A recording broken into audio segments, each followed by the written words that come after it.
Hello, and welcome to the third and final session of the National Museum of the American Indians National Teacher Institute. Thank you for joining us. I'm Colleen Smith, and I'm an education specialist at the museum. In our programs, we generally start with a land acknowledgement. We gratefully acknowledge the Native peoples on whose ancestral homelands we gather, as well as the diverse and vibrant Native communities who make their home here today. For many Indigenous people, belonging is deeply tied to ancestral homelands through relationships with the environment, memories, and cultural experiences lived over millennia. In the US, people are increasingly doing land acknowledgements, which can be spoken or written and are meant to recognize that Indigenous peoples are the original stewards of the lands on which we now live and work. These acknowledgements should be motivated by genuine respect for and support of Native peoples. Land acknowledgements are a first step in creating collaborative, accountable, and respectful relationships with Indigenous nations and communities. Many of you may already do land acknowledgements in your classroom. For those who are looking for some guidance, the museum has developed a one-page handout, which will be placed in the chat. As I mentioned, I work at the National Museum of the American Indian, which is part of the Smithsonian Institution, a complex of museums, libraries, zoo, and research centers. We have two exhibition locations, one in Washington, D.C. on the National Mall, and another in New York City in Lower Manhattan. The Cultural Resources Center, which you see on the far right, is where we steward material collections in our care, such as photographs, cultural and ancestral items, contemporary art, and paper archives. Central to the museum's mission are strategic partnerships with Native people and allies. Collaboration with classrooms across the country are important for our continued efforts to share more complete narratives about Native Americans and advance our goal to foster a more informed understanding of Native peoples. Our newly adopted vision statement works for equity and social justice through education, inspiration, and empowerment. NMAI feels honored to work in education with committed educators like yourselves. The work of our National Education Initiative, called Native Knowledge 360, or NK360, is at the heart of our work to make social justice rights become a reality. NK360 seeks to transform teaching and learning about Native Americans by informing, supporting, and empowering educators to have the tools they need to bring more complete narratives about Native Americans into their classrooms. Fundamental to NK360 are our essential understandings about American Indians. The museum collaborated with Native communities, national state education agencies, educators, and others to develop the NK360 Framework for Essential Understandings, or EUs. The EUs offer an alternative to typical narratives and equip educators with a conceptual framework for rethinking how they might construct student learning experiences about Native Americans. And the EUs serve as the foundation for the museum's educational work. Later today, we'll return back to one of our EUs, EU 6, about the power, authority, and governance of Native nations. Today is the wrap-up of our three-day institute. And today we're going to have the privilege to hear soon from our former museum director, Kevin Gover, who will speak to us about three different, incredibly different policy eras. Today, we want to provide clear examples to you for the challenges and opportunities of Native nations in governing as a result of these different policy eras: termination, reorganization, and self-determination.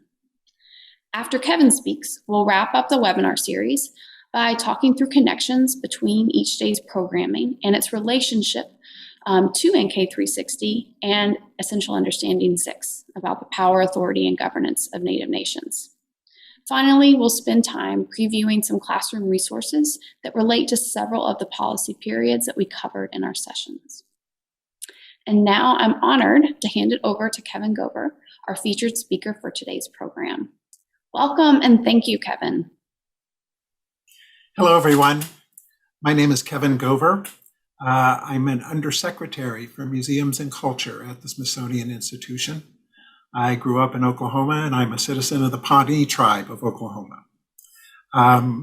Prior to becoming undersecretary at the Smithsonian, I was the director of the National Museum of the American Indian for 14 years.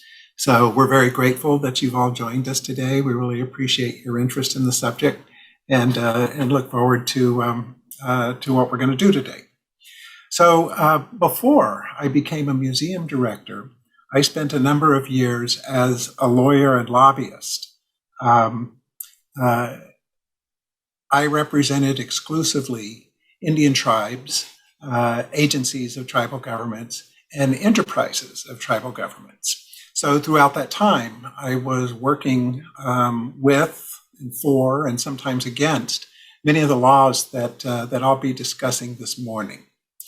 Then in 1997, I became the Assistant Secretary for Indian Affairs at the Department of the Interior in the last 3 years of President Clinton's administration.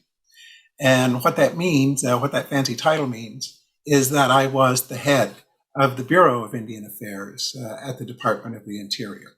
And as you've probably learned by now, having participated in previous sessions here, the Bureau of Indian Affairs hasn't exactly covered itself in glory over its long history. Nevertheless, when called upon, I felt that as a tribal advocate, it was important that I be willing to take a shot at trying to make the Bureau of Indian Affairs as responsive and effective as possible in working with the Indian tribes. As I mentioned, I had worked with many of the laws that we're going to discuss today and worked to change many of them. But I was hardly the only one. There were dozens and dozens, hundreds of us who were working as attorneys and advocates for the Indian tribes. And one of the things I really want to leave with you today is that if there are heroes in this story, then very surely it's the tribal leaders who really gave us direction and told us what they wanted to achieve in our legal work and in our lobbying advocacy on their behalf. And we'll come back to that from time to time throughout the course of our hour together. So I'd like to start with a little story. We're basically going to be talking about the last 100 years or so, a little more than that, because we have to sort of lay the groundwork for what's going to follow. In 1916, a man named George Gustav High established the Museum of the American Indian in New York City. Now, High was something of an unusual man. He was very wealthy. As I said, he was a New Yorker, but he also developed a passion for collecting Native American cultural material. He was buying hundreds and then thousands of objects and bringing them to his apartment in New York City. And so much so that at one point his wife told him that either those things had to go or she would go. Now, Mr. High's second wife was much more enthusiastic and shared his passion for collecting Native American cultural material. And in fact, we have these wonderful photos of High and his wife out doing archaeological expeditions. But the important point here is that both the Museum of the American Indian and the many other large, great cultural institutions in the United States who deal with natural history or anthropology thought that they were in a race against time. And the reason they thought that was that they felt that Native American material culture was simply bound to disappear, and that if they didn't hurry, all of those things would be lost. And so they raced around the country, raced around 2 continents, actually, trying to collect as much of that material as possible to save it for posterity. And I'm sure that it never occurred to them at that time that 100 years later, either that there would be a national Museum of the American Indian as part of the Smithsonian system, or in fact that Indian tribes would still exist. And why would they? Because after all, the previous 40 or so years of policy of the United States toward the Native nations was their disappearance. As you know, the allotment acts and the allotment of the various reservations cost the tribes 90 million acres of their property that had been guaranteed by treaties or agreements with the United States prior to that time.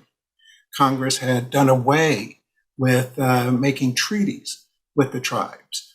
And the important point about that is less the nature of the transaction and that it was a treaty as opposed to a contract or an agreement or a compact. What was important about it was that it required tribal consent. And what we will see as we look at the policies that took place in the 20th century is that it was the return to the idea of tribal consent in the making of policy that affected them that really led to the best results. And that any time the United States has departed from that idea, the consequences have been dire for the Native nations. So 90 million acres of land left tribal ownership. Think of it this way. This was a massive, massive transfer of wealth from Native nations and Native people to the non-Indian people who began to move onto the reservations pursuant to the Allotment Act. At the same time, tribal governing institutions were suppressed and disabled. And worse still, they were replaced by non-Native institutions that came into being. And it's a very strange thing because Indians were not citizens at this point. They had few of the rights that individual Americans enjoyed at that time. And so the government, through the Department of the Interior, went so far as to establish a criminal code that applied to Indian reservations and to establish courts that enforced that criminal code against Native people, and even established jails in which Native people would be punished for a violation of a code that no legislature ever enacted. It was created by the bureaucrats of the Department of the Interior. So this was an extraordinary set of events, and there was really no other people in the United States who were so heavily documented and ruled by administrative authorities as were Indian tribes at this time. During the same period, of course, the boarding schools were in full effect, and Indian children were being taken from their families and in many cases sent far, far away to be educated in these boarding schools that were run by the government. Needless to say, this had a massive negative effect on the community and on the family structures upon which communities are built. And then finally, to no one's surprise, the allotment policies resulted in extreme poverty on the reservations. Indians were genuinely destitute in a way that few people have experienced. World War I had some important impacts in Indian country. The most important was that a great many Native men served in the Army, in the Marines, during World War I. And this would surprise many, but it was really the beginning of a tradition that lasted throughout the 20th century, where Native American men and women served in the United States Armed Forces. And in fact, you've probably heard of the Navajo Code Talkers, for example, who were Marines in World War II. But the first Code Talkers were actually found in World War I, not so much as something that the military leadership thought of and wanted to do, but something that local commanders realized when they saw that they had Choctaw or Muskogee people, soldiers in their units, and that if they talked to each other on the phone, the Germans would not understand what they were saying. But as a result of World War I, or at least mostly as a result of World War I, Indians were granted citizenship in 1924. And so you begin to see that the nation is rethinking its approach and thinking perhaps the utter destruction of the of Native American cultural communities was not a good idea. This sort of showed up in something called the Pueblo Dances controversy. And what happened here was that the Interior Department enacted a rule saying that the Pueblo Indians of New Mexico could no longer do their dances. Now, these dances, in many occasions, were sacred events. They were, in fact, prayers, and that was how the Pueblos chose to worship. Fortunately, we began to see the rise of reformers. And this is an interesting phenomenon because these are people who live near to the Pueblos. Probably the most influential were those who lived in Taos. And among them was a man named John Collier. Now, Collier was an interesting guy. He was from the East. He had no prior connection with the tribes, but he was so enamored, so intrigued by what he saw in New Mexico among the Pueblo Indians that he really talked about how Native Americans represented a red Atlantis and that they had found the right way that human beings should live upon the planet. And so he sort of made it his mission to go out and protect their ceremonial practices and to protect their lands and to protect their communities from the ongoing pressure against them for their resources. Now, this was followed by a very significant bureaucratic event. Congress authorized a report that we refer to as the Merriam Report, named after its author, Lewis Merriam. But it was really called the Problem of Indian Administration. And what the Merriam Report did was to document the consequences of allotment and show just how dire the circumstances had become on the reservations throughout the country. And so the cries for reform grew larger. Now, of course, the next thing that happened was the Great Depression. And so little was done for the next few years.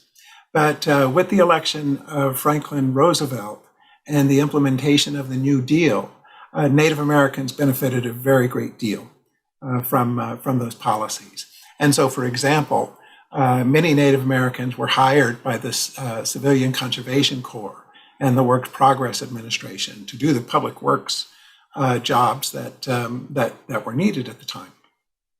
This was something very new because it meant that for the first time, at least a few Indians had disposable income, money of their own, and were out earning a living. Even more significant, though, was that the aforementioned John Collier became the Commissioner of Indian Affairs. And so suddenly this fellow, who was a reformer and in many respects a rebel, became the most influential person in the government when it came to the affairs of Native Americans. As I mentioned, he was a great supporter of Native culture, but he also had the radical, at the time, radical idea that tribes could govern themselves. And so at his urging, Congress enacted the Indian Reorganization Act, or the IRA. This act had many important elements, but among the most important was that it stopped the allotment of tribal land. So the tribal lands would no longer be taken and divvied up and distributed, with the excess being sold. It authorized tribal constitutions so that tribes could organize and enact constitutions that would establish their governing authorities and the means of exercising that authority. It imagined that tribes could also form corporations, and so it authorized corporate charters, allowing the tribes to congregate their assets and try to develop their resources through the corporate form. And then finally, it actually authorized the acquisition of land for the tribes and set up a fund for doing that.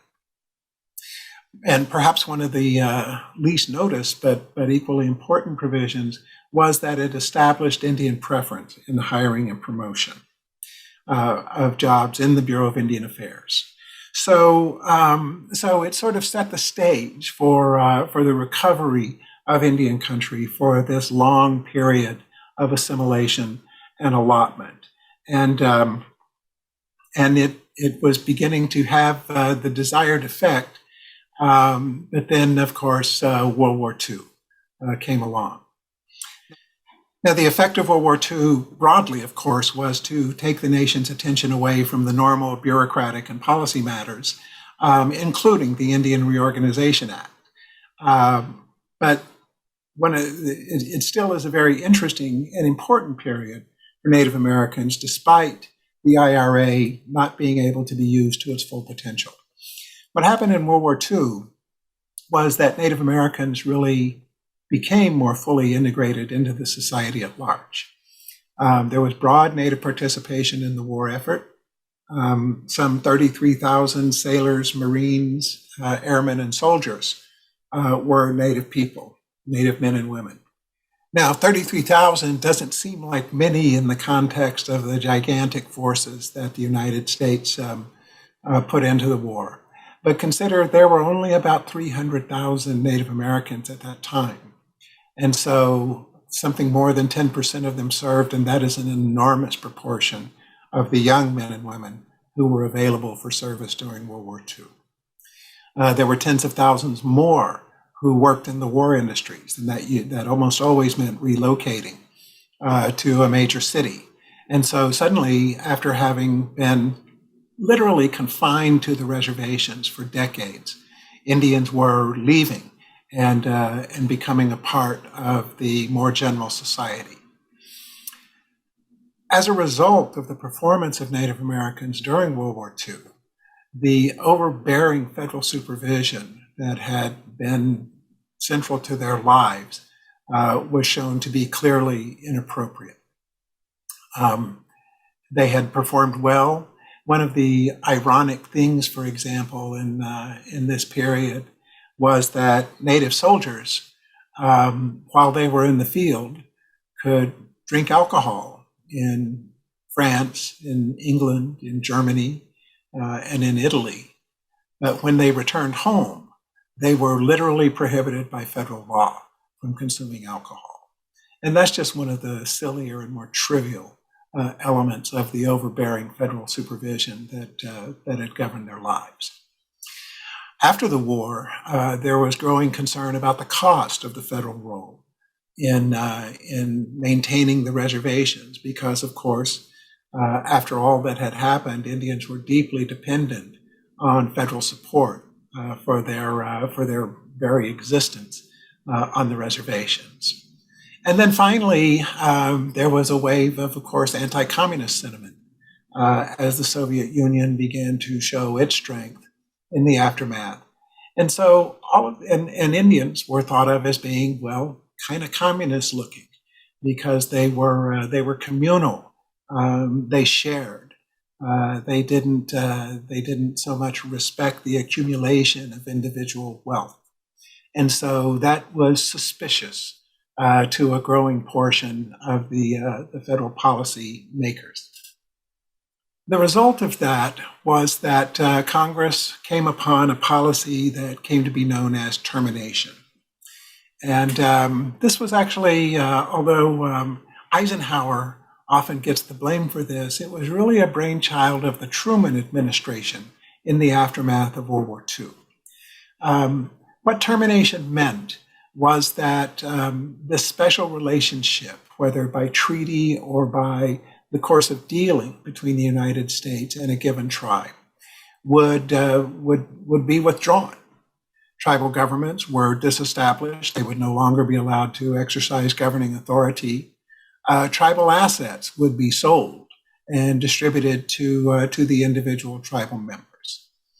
At the same time this was happening, there was an active program of relocation. And the idea here was that Native Americans on reservations would be encouraged to leave the reservations and go to work in the cities. And so cities like Denver and Chicago, Los Angeles, actually became centers for Native American population as well.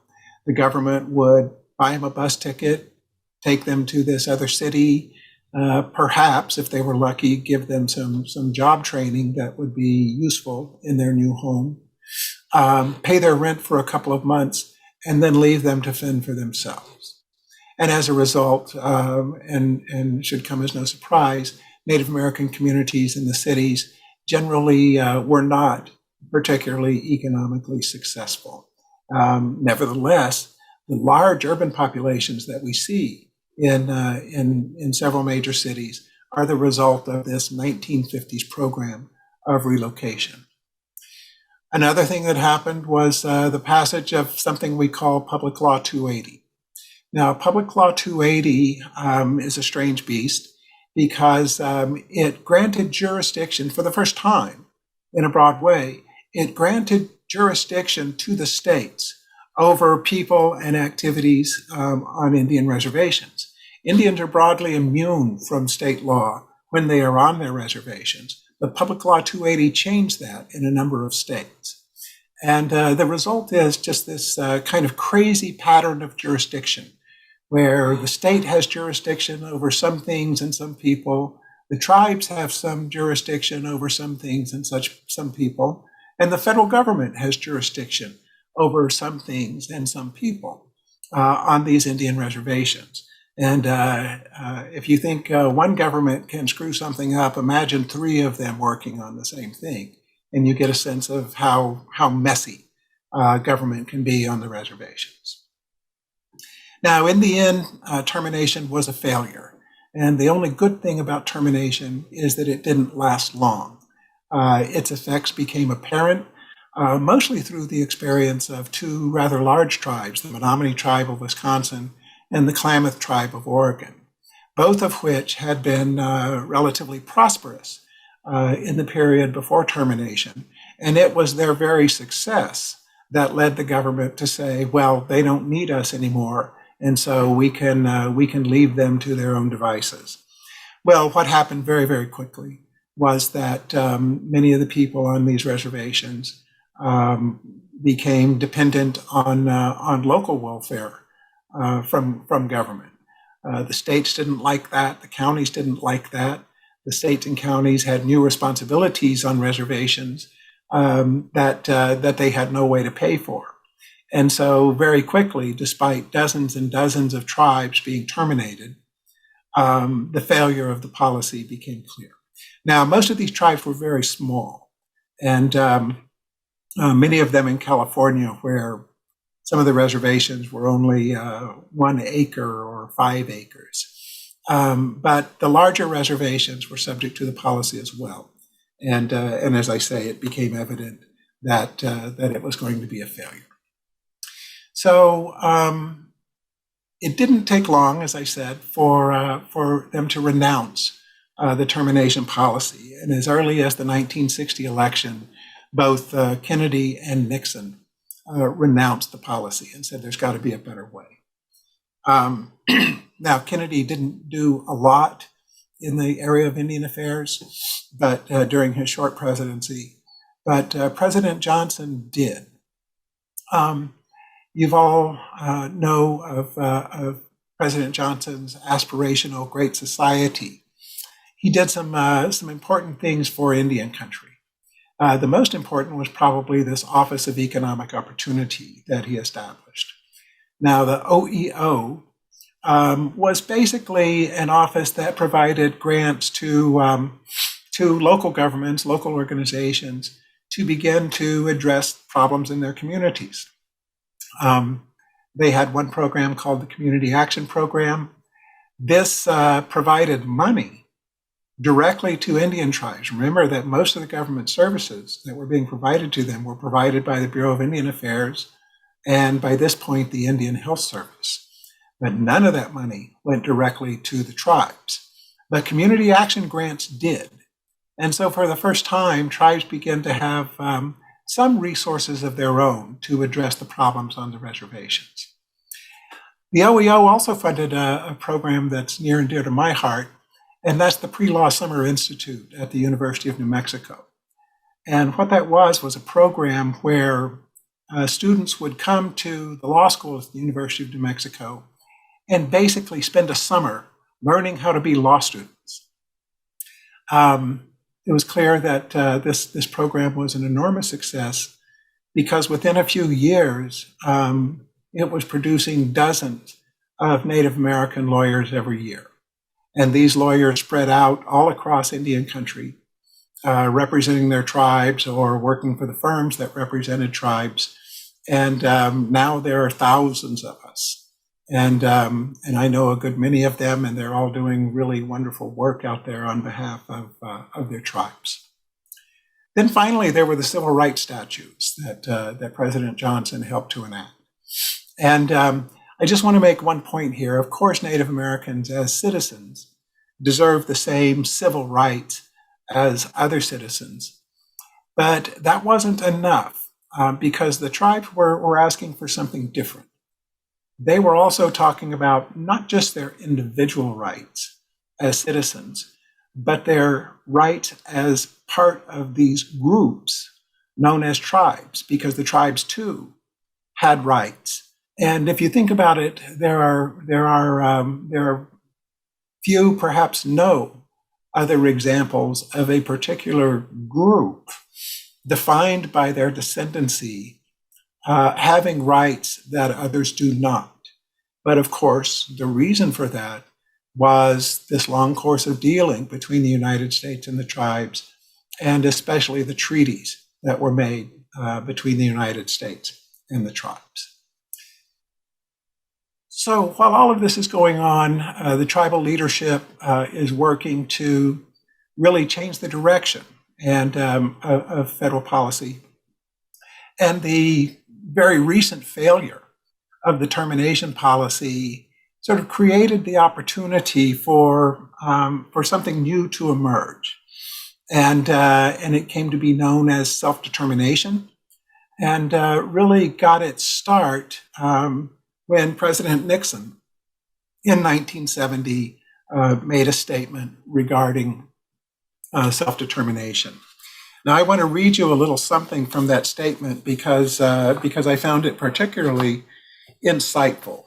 And what I want you to listen for is how what the president is really saying is that this way we have had of deciding policy on our own and really not involving the tribes in the decisions that affect them so directly have had disastrous results. So surely there is another way we can do this. So what Nixon said was that termination implies that the federal government has taken on a trusteeship responsibility for Indian communities as an act of generosity toward a disadvantaged people, and that it can therefore discontinue this responsibility on a unilateral basis when it sees fit. But the special relationship between Indians and the federal government is the result instead of solemn obligations which have been entered into by the United States government. Down through the years, through written treaties and through formal and informal agreements, our government has made specific commitments to the Indian people. For their part, the Indians have often surrendered claims to vast tracts of land and have accepted life on government reservations. In exchange, the government has agreed to provide community services such as health, education, and public safety services, services which presumably would allow Indian communities to enjoy a standard of living comparable to that of other Americans. Federal termination errs in one direction. Federal paternalism errs in the other. Only by clearly rejecting both of these extremes can we achieve a policy which truly serves the interests of the Indian people. Self-determination among the Indian people can and must be encouraged, and without the threat of eventual termination. In my view, in fact, that is the only way that self-determination can effectively be fostered. This then must be the goal of any new national policy toward the Indian people, to strengthen the Indian sense of autonomy without threatening his sense of community. We must assure the Indian that he can assume control of his own life without being separated involuntarily from the tribal group. And we must make it clear that Indians can become independent of federal control without being cut off from federal support. Now, this was revolutionary at the time, and people would probably be surprised to learn that Richard Nixon is very much the favorite president of the tribes in the 20th century, probably followed closely by Franklin Roosevelt. But that's why, because Nixon saw through the challenges that tribes had faced and said this choice between overbearing federal paternalism and complete abrogation of a federal relationship was a false choice, and that there was another way. And he called it self-determination. And so the policy began to take hold. Now, it wouldn't, most of the legislation that we'll now discuss didn't take place during Nixon's time, but it followed shortly thereafter. So, for example, the Indian Self-Determination Act called for tribal contracting of BIA service programs. And the Bureau of Indian Affairs didn't have an option about this. If a tribe asked to contract to run the programs that the Bureau was running, the Bureau of Indian Affairs was required to contract that service to the tribe. Similarly, the Indian Health Service was required to contract their health programs to a tribe that made that request. And finally, the BIA also had to contract for the operation of schools on the reservations that had previously been operated by the Bureau of Indian Affairs. Now, at the same time all of this was going on, there was a strategy being pursued in the courts, and this is vastly oversimplified, but in essence, what resulted was that tribal authority was often affirmed, especially over their own citizens. Similarly, treaty rights were affirmed, and this came as a shock to a lot of people that these ancient treaties made more than 100 years earlier remained in effect, and with some surprising outcomes, especially when it came to lands that tribes claimed and water rights that tribes claimed. As a result of this litigation, there was a great many pieces of legislation that resulted settling these old claims and saying, okay, we see now that these treaties are in effect and that the tribes have rights in order to minimize or at least mitigate the displacement of non-Indian holders of what they thought were their lands and their water. We're gonna make settlements and agree on what the outcome should be. Now, note what's happening here is not just as the old treaty being enforced, but once again, the United States is negotiating with the tribe, and tribal consent is required before the policy can be implemented. Another significant change, and this too goes to the point of a negotiated relationship, is that legislative and administrative processes in the field of Indian affairs began to change dramatically. So, for example, in 1974, Congress established an American Indian Policy Review Commission and asked it for recommendations on what federal laws should be enacted. Once the commission made its report, a Senate Committee on Indian Affairs was formed, and the legislation that the Policy Review Commission had recommended was often considered and adopted in that committee and eventually by the Congress as a whole. At the same time, administrative changes were being made so that President Carter, for example, established the office of the Assistant Secretary for Indian Affairs. That put Indian Affairs on the same level as the other primary functions of the Department of the Interior, and really was very important bureaucratically because it gave the tribes a much stronger voice in what was going on in the department.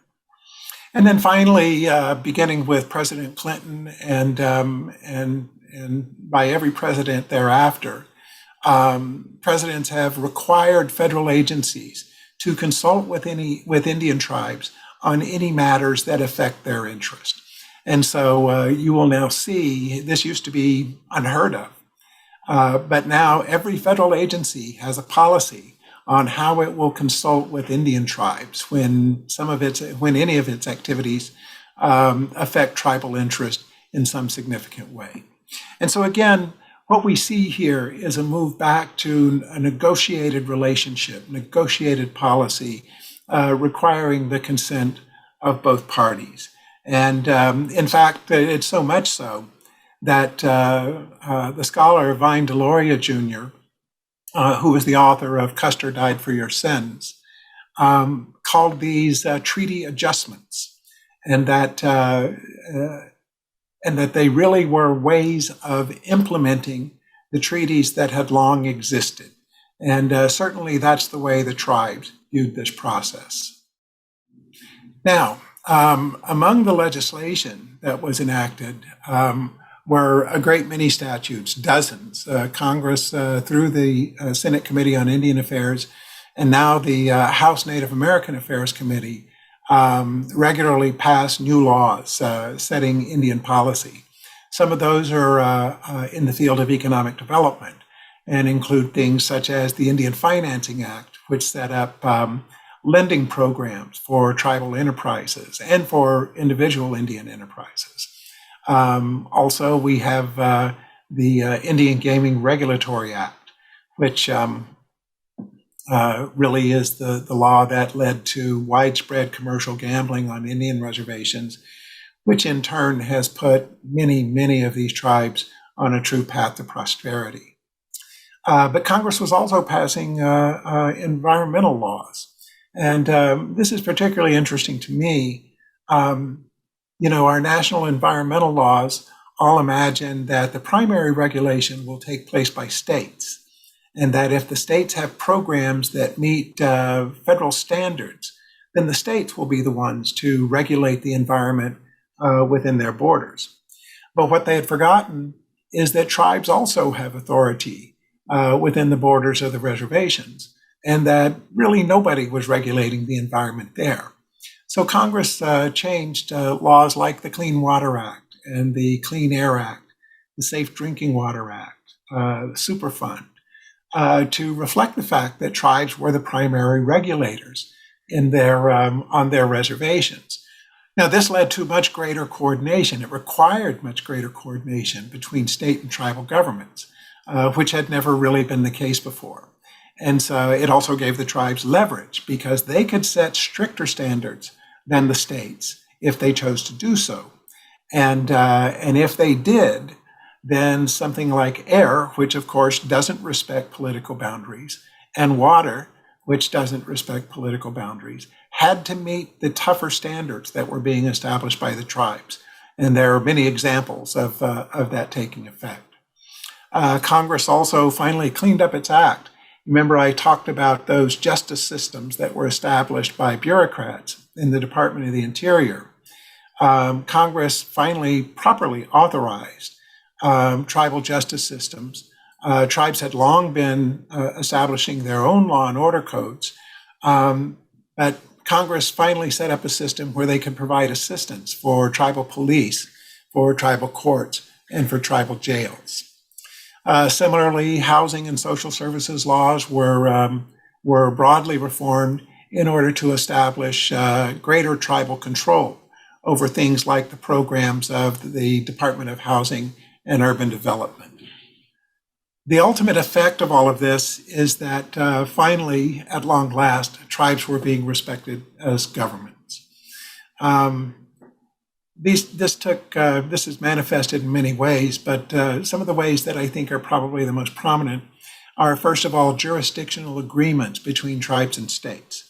Tribes and states have long been at each other's throats over who has authority over this and who has authority over that.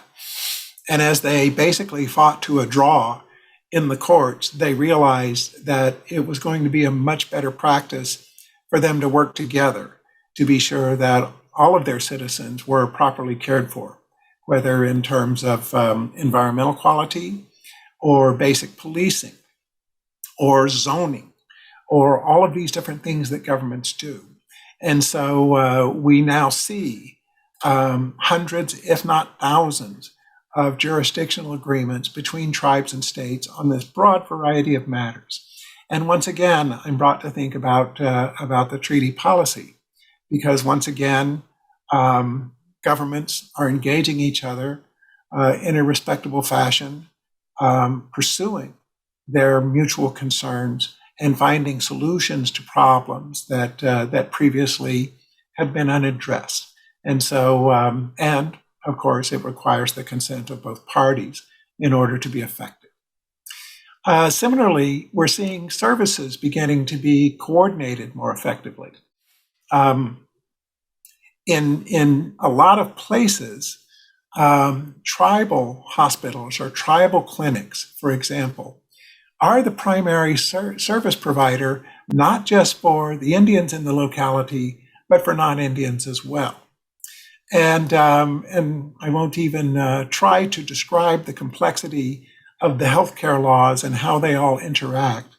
But what's important is that these governments are working together along with the United States to be sure that the people in a particular region are cared for.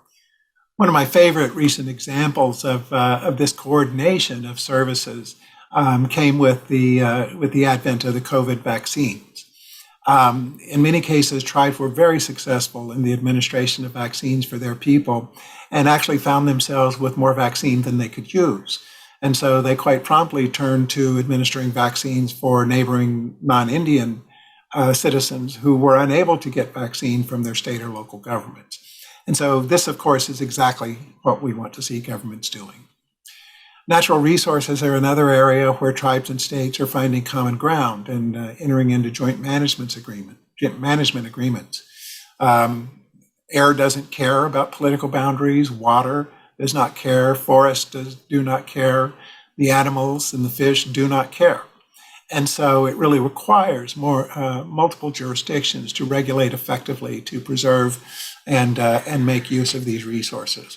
And more, we're seeing tribal experts and state experts come together and almost push their political leadership to enter into these agreements and to work jointly to preserve the resources.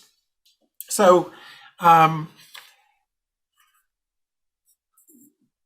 Policy shifted wildly over this past 100 years, from a policy that was just determined to destroy Native American communities to a policy that allowed them to reorganize and encourage the development of tribal institutions.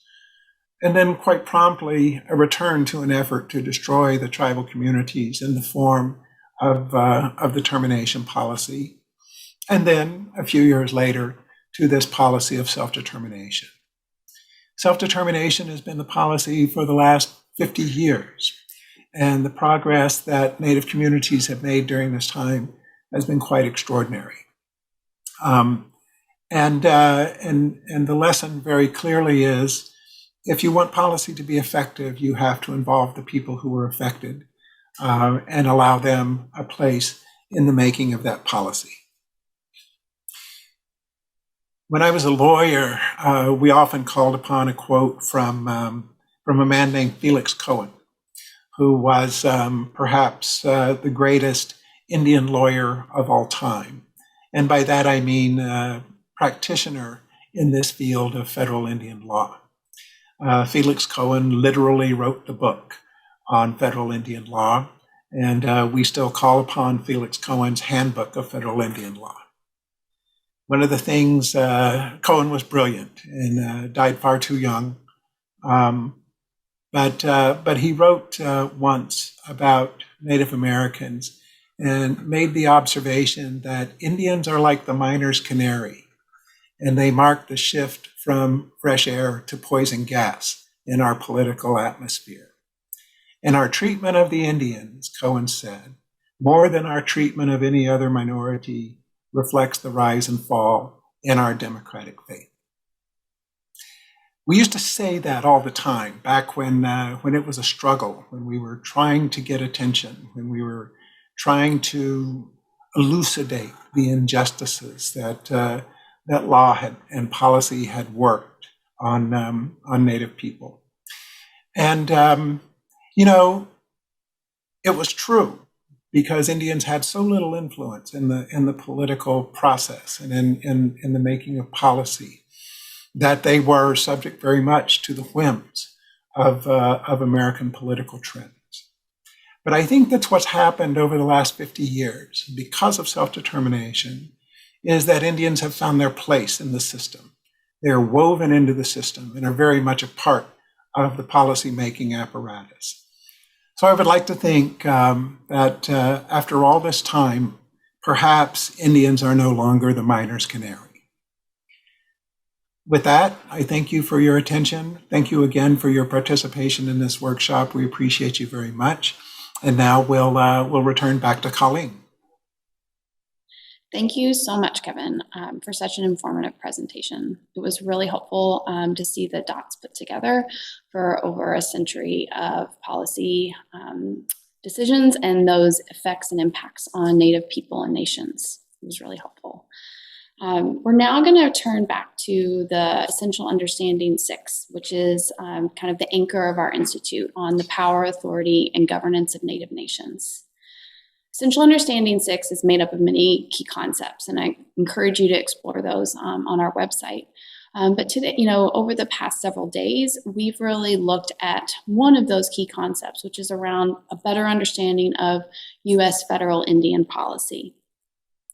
Because to understand how Native nations have persisted in their ability to exercise power, authority, and governance, it's really critical to have a strong grasp of the chronology of these eras, how they relate to larger historical events, and the actions that Native people and nations took to exert, persist, maintain, and exercise their sovereignty.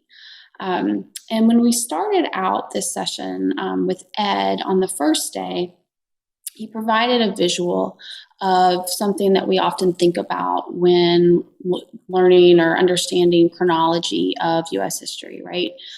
Different eras. This is often, if you're teaching in a U.S. history setting, could be largely familiar. But then those eras become more meaningful when you start to see them juxtaposed next to some of these policy eras that we've learned about over the last several days. You begin to have a lens through which to see the connections between these shared histories and the impacts it's made for government-to-government relationships between Native nations and European actors, and then later U.S. government.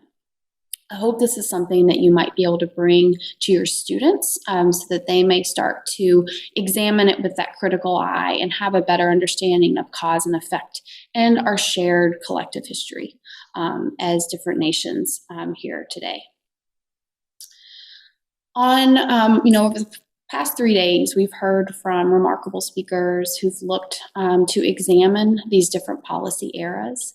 And even though the range has been vast, I think a through line for all of that is the agency of Native nations, the persistence, the innovation, and the resilience to be able to put themselves in environments in which they're having to respond to and act on key decisions that are critical for their people, their communities, their nation. And how today tribes are still governing themselves. And I want to take some time just to kind of go through each of those days a little bit and highlight a few of those key points. So on the first day of our session, we spent time hearing from Ed kind of about setting up the framing for why an understanding of the policy eras is important, right? And we thought some about the importance of not only understanding that chronology, but thinking about the different policy eras as ways to look at how over time Native nations have been able to care for and provide for their people and how they're integral to today's society. So those first two eras that then we dove into were on the treaty and colonial eras. David Wilkins, I think, set it up really well to say that the inherent sovereignty of Native nations and how that's always been there, despite challenges to that. And treaties, were a tool to affirm and reaffirm that sovereignty. And they're still in use today, right? They're not relegated to the past, even though there may be a timeline on a treaty era. They're still very much part of the landscape of how nations, tribal nations, make decisions and are actors alongside other governments. On day 2, we did turn to several other eras in the policy periods, from removal to allotment and assimilation. And we got to hear some very personal, remarkable stories from Julie Kajun and Condessa Tihi. It was I want to thank them for giving their stories and sharing those with us. That was especially meaningful, I think, to put a personal side to policies and understand that the impact of this legislation comes down to how it affects everybody's lived experiences, right? From families to communities up to nations. And while there were stories of loss and devastation through removal and what happened through the policies of allotment, we also heard about extreme innovation and persistence and the ability to adapt. And that set nations up to continue in that line of exercising their own power, authority, and governance. I think, understanding kind of the long view and holding on to what was there was something that I heard from Condessa that really stuck in terms of the ability to keep going, to keep persisting. And then as we moved into our day-to-day and heard from Kevin, those policy eras of allotment certainly created enormous harm and created an imbalance of power. But over time, through incredible work of tribal leaders, community, everyday people, we were able to move into era of self-determination where we exist today. And that doesn't say that tribal members aren't still having to push hard and persist and be vigilant in what they need in order to serve as agents for their own people. But it does speak to that persistence over time. Each of these days, I hope, shed some light on the history and background of these policy eras, as well as where we are today. But what I'd also like to do is take some time to look at some resources that we have through our NK360 website that can support students' understanding of some of the policy areas themselves, but also have a larger look at what's going on overall in Native and American history. So in a moment, I'm going to share my screen and I'm going to take you over to our NK360 website, where we'll take a look at some of the lessons and resources that are available and connect to not only the power, authority, and governance of Native nations, but also the key concepts of the federal Indian policies that we've examined. All right, so here we are at the National Museum of the American Indians website. You can get here by going to americanindian.si.edu. And to get to the NK360 section, we're here under Education, right? And you can find our website here, Native Knowledge 360. And when you come up on the screen, there's a few things I want to point out to you. On our website, this is a great resource, not only for lessons and resources, but also for learning about new professional development opportunities, as well as student programs that the museum offers. So I encourage you to come back and take a look. We have some of our latest offerings, as well as featured programs that are coming up. For now, let's go over to the lesson and resources section on our website. And here you can go to some of our newest ones under featured, or you can also go, which we'll head right now, to search NK360 educational resources. So, over the past several days, there's been a lot of information related to, of course, the policy eras. And while our resources that we currently have aren't specific to teaching about a policy era. What it does do is give information about critical things that happen during these times. So for example, if we go back to our first day and we looked at the colonial and treaty eras, there are several resources that we have that speak to some of those early relationships between nations, those differences in worldview and mindset that David talked about. And one that I'd really like to feature real fast here is on the sale of Manhattan, our early encounters in native New York. And this is a lesson that looks at the relationships between early explorers into native lands, the worldviews and values that they brought with them, but from the perspective of Native people, because this is a topic that often doesn't get that Native lens. And I'll tell you a little bit more about that as we come back into our presentation later. But this is a resource. It's great. It's for younger students, elementary, 4th and 5th graders, but could certainly be applied to other ideas as well. Treaties is another, of course, topic that came up a lot. And while, yes, we looked at it in the context of the treaty policy era, I think one thing that came up again and again from the speakers is the idea that treaties don't just exist in that one time and place, right? They have relevance today. They carry over and are a tool for tribes to use in affirming and reaffirming sovereignty. We have many different resources that look at the importance of treaties between nations. And actually our Indian removal lesson, which of course would be a great tool for teaching about removal, also includes many different treaties that were signed between Native nations and U.S. government at different times and places. Our Northern Plains treaties, this is a lesson that Julie Kajun was a lead writer for, and it looks at 2 different treaties in the Northern Plains and their legacy today, as well as the events and outcomes during that particular time in the mid-19th century. So that's the Horse Creek Treaty and the Fort Laramie Treaty.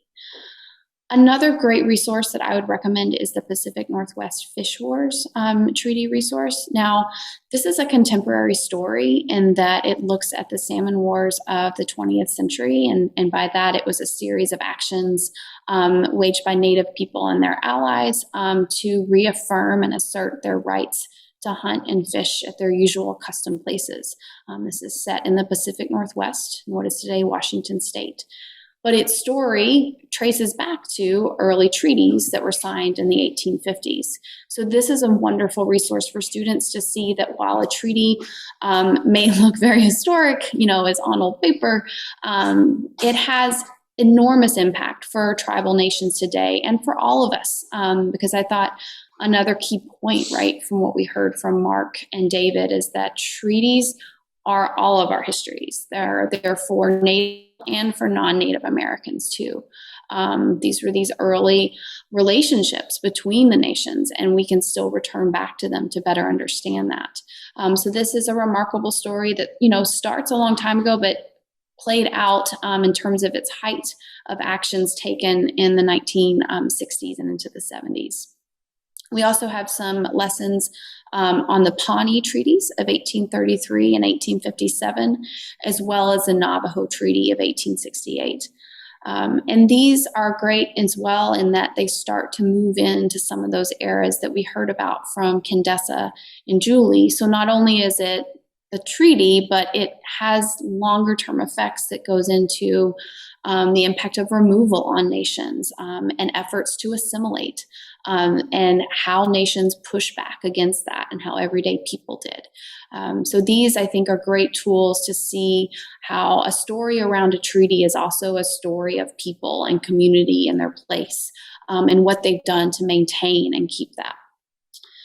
Another kind of resource I'd like to point you to, we have several websites that are excellent for thinking about some of the topics that came up, especially in Kevin Gover's presentation on self-determination, right? Or the ability for tribes to govern their own needs, to be contemporary actors and help to solve challenges, to set environmental policy, to be leaders in that field.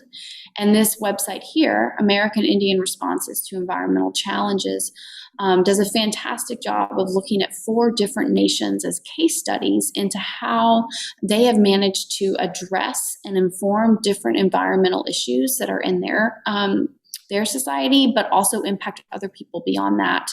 The kinds of things, solutions they're working towards, to where you can really see Native knowledge at play, and how the actions of tribal members benefit and affect people beyond just perhaps that reservation border. So this is an excellent resource to get more into a contemporary look today. Another resource is our Native Words, Native Warriors, and this is about Native American code talkers.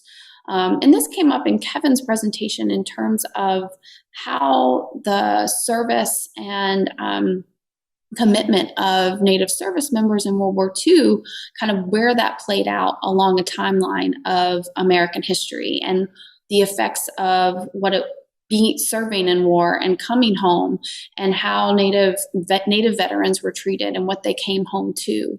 So while this, resource isn't about a particular policy era, what it is about are the people themselves who served, their life experiences, starting even from the importance of Native languages to their cultures, the impact of boarding schools on those members who went on to serve, the code talkers themselves, but then also, returning home and what that was like, what support was there from their tribal communities, but what they also faced from society at large. And that speaks to some of the themes that we heard about from Kevin, even with the termination, but then moving towards self-determination. So I really encourage you to take a look at this resource as well.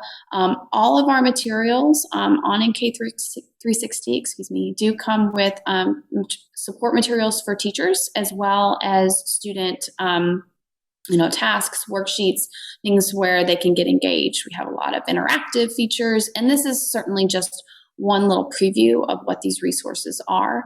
I encourage you to come back to the website, look for things that pique your interest, that speak to your students, and that, have the opportunity to bring to life some of these stories and experiences and knowledge about policy eras that we got from our speakers today. So now I want to head back. We'll do a quick summary of the different policy eras and some highlights of key resources, which we'll also share in the chat. And then we'll close today with just a recap and thanks for all your time and participation so far. So I'm going to go back to the deck in just a minute. Okay, so we would just spend some time on the Native Knowledge 360 website, looking at a few of those resources and where you can find them, and where you can actually dig in and explore and kind of move around the resource to see what's all there.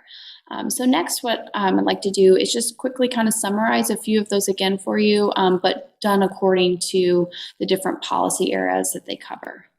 So for, related resources to the colonization period since 1492, that first policy era, I mentioned the Sale of Manhattan. This is a great resource for younger students, primarily for grades 4 and 5, but you could certainly adapt it for probably older middle school students. And in that, it's really looking at the different worldviews, the values and beliefs that shaped understandings of exchange, the meanings behind that, and how miscommunication, early interactions really fueled some of that story between trade and relationships in what is today, New York. I also put removal here in that some of the history in this website, the stories that are shared, in this website, go beyond just the treaty period to include information about nations prior to removal. One of the key points that I think Candace brought up is that, removal was a vast, huge undertaking, and it impacted many Native nations. It wasn't just one nation. And that's a critical idea that comes out of this resource as well. Many different nations are featured in this website, and it's inquiry-based, so it asks students a question about what it means, what does it mean to remove a people? And then students slowly kind of uncover that by hearing and looking at sources that start to tell the stories of different nations, including the Muskogee Nation, Cherokee Nation, but also the Potawatomi Nation, Kickapoo, Shawnee, and many more.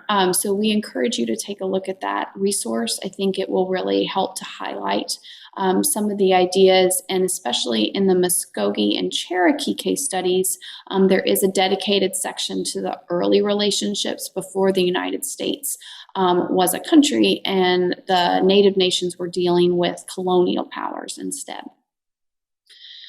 In the treaty era, as you saw on the website, we have a vast amount of resources that connect with treaties, ranging from kind of early treaties and right at the turn of the U.S. becoming a nation into late treaties signed in the late 1800s. Some of the ones I mentioned on the website you see here, the Northern Plains Treaty is a treaty intended to be forever.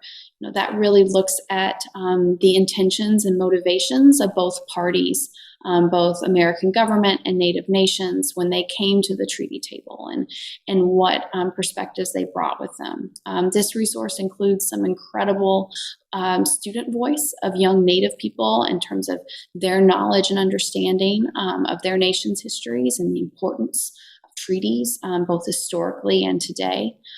It also features a contemporary case study about the Dakota Access Pipeline and the protests around that as yet another point of evidence for why those treaties, the agreements that were made, promises that were not kept by the U.S. actors, still play out into how nations interact today.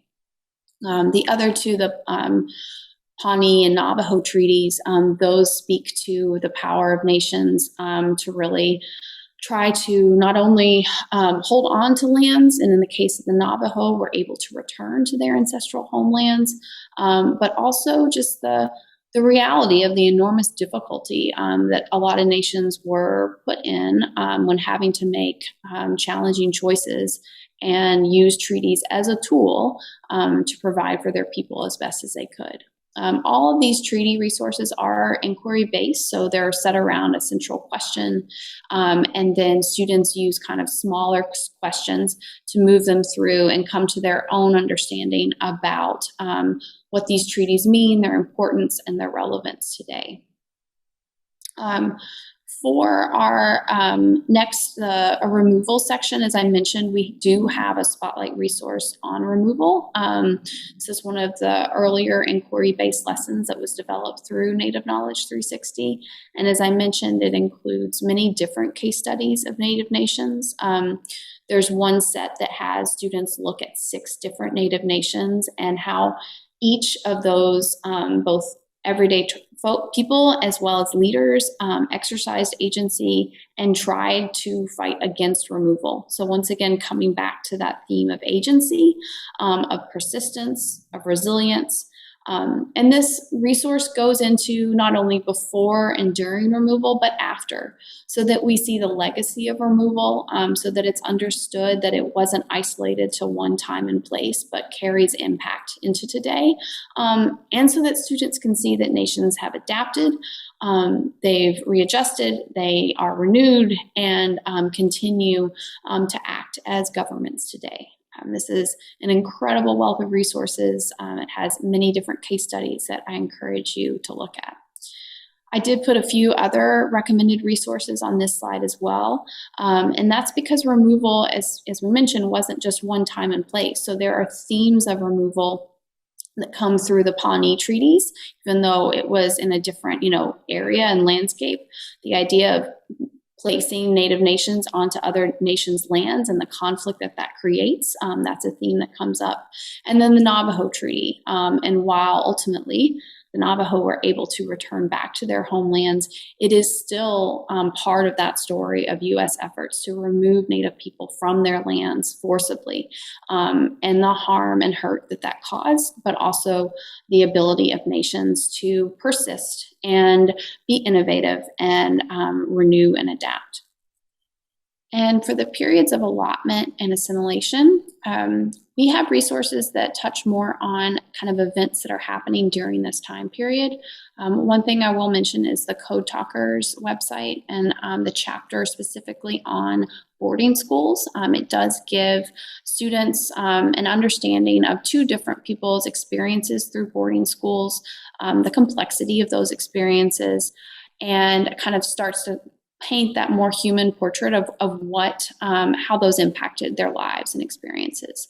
So once again, the Code Talkers isn't a resource dedicated to boarding schools, but there is a chapter that you can really use as a window in to those experiences. And with the context provided by some of our speakers, I think that would be a neat opportunity to use that in the classroom with students in kind of in different ways. And then the Pawnee and Navajo treaties, once again, we're talking about things that are happening kind of over the course of time that touch on those policy eras. So it's not a resource about those policies, but you get a window into events that are happening. And then finally, with reorganization and termination, this is another place where the Code Talkers could be a great resource to explore, especially in the chapters about coming home, about survival, and recognition, and that students can begin to see some of the challenges that Kevin Gover spoke to. While may not be a look at the policies themselves, you get to see how those policies impacted people on the ground. What did it mean to return home and have a society set up that, for the most part, kind of rejected a lot of that service, but then the ability of Native people to then move beyond that, to find healing in their own ways, and to continue to push forward. And once again, it's in the lens of service members, so not a resource on those policy periods, but you get to learn about the stories of people. And then on self-determination, we have several resources that look at contemporary landscape of Native nations today, including some case studies about informed action of Native communities and nations, things that they're doing to affect change and acting as tribes governing themselves. Additionally, I put in here the Environmental Challenges website because that's a great resource to learn more about, in that particular way, how Native, how tribal nations are leading the way with a lot of innovative responses to environmental challenges. So this was just kind of a sampling of some of the resources that relate big picture to some of the themes that we've discussed today. We invite you to explore more on our website. Please go in. We'll have some new materials coming out soon, including a lesson on the gold rush, but more from the perspective of Native peoples in California, and the effects of that story that is not often told. That should be coming out soon, so you should keep an eye out for that. Many of our resources, are inquiry-based, having students come to their own conclusions about critical questions, weaving in some of these themes of how nations can govern themselves as part of these stories that we want to have told in classrooms and have you feel equipped to help bring to your students. So thank you so much for spending your time with us today and over these past several days. We really value your attention to this, your dedication to bringing more informed perspectives about Native Americans into your classrooms. I hope that this look at federal Indian policy will give you new insight and inspiration to learn even more. We've, brushed the surface of these incredibly important policy eras, but I think it's a great way to start thinking about the connection and importance between government to government relationships as a way of understanding Native nations today, their role, our shared collective future. And, as Kevin Gover had stated during his presentation today, it's when, if policy is to work, if it's to be effective, it's when it involves the people who are at the table, who know about it, who have the experiences, and can inform, smart choices for the future. And that's why it's critical to have, Native nations at the table alongside other government actors to work together and think through, shared solutions to challenges and to honor and respect the sovereignty of Native nations. Thank you so much. Your feedback and support is appreciated, and have a wonderful rest of your day.